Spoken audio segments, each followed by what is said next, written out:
And should you be fined if you don't move your wheelie bin quickly enough after it's been emptied?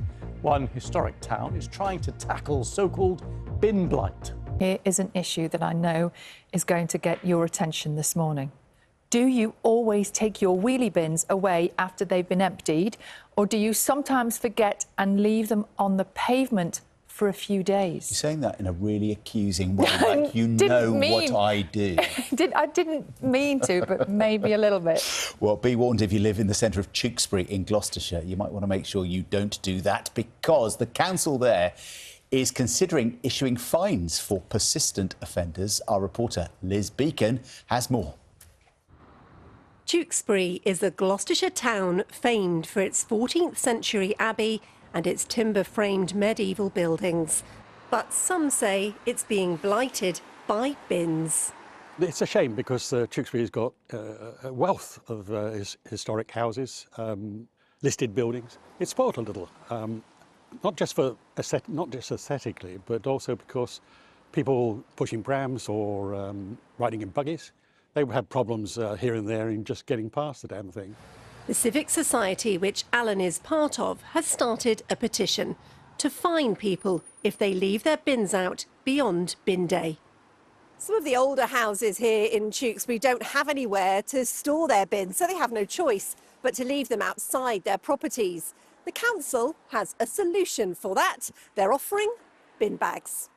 Bin bags would help people do away with their bins altogether. Whatever the solution, the council's taking the issue seriously. In terms of the legislation, obviously it does permit councils the power to take action if people don't bring in their bins, but it's not something that typically councils would look to do, and it certainly isn't something that we as a council would be looking to do, you know, across our wide area. But specifically within the conservation area, it's something we can do. And it's something that the petitioners have asked us to explore and to look into. Council have got loads of ways to make their money. They don't need to make it by fining people who've left their bins out, do they? And it's usually a genuine reason. And if it isn't a genuine reason, then, you know, deal with those ones. Depends if they've got space to put the bins, because some people haven't. So it would be a fine line, I think, whether they fine them or not. Some people just haven't got the space. But then some people can't bother to take the bins in. Got flats upstairs that leave their bins right out of the front, and it does affect our business. It does make it look a bit grubby, and it is in a lovely town. So what would you say as well? Yeah, no, definitely. It's annoying. And they're always outside the salon. People don't want to be walking past bins, you know, to come in while having beauty treatments. No decision has been taken yet. How they'd issue the fines is still up for debate. But there's one thing most people agree on.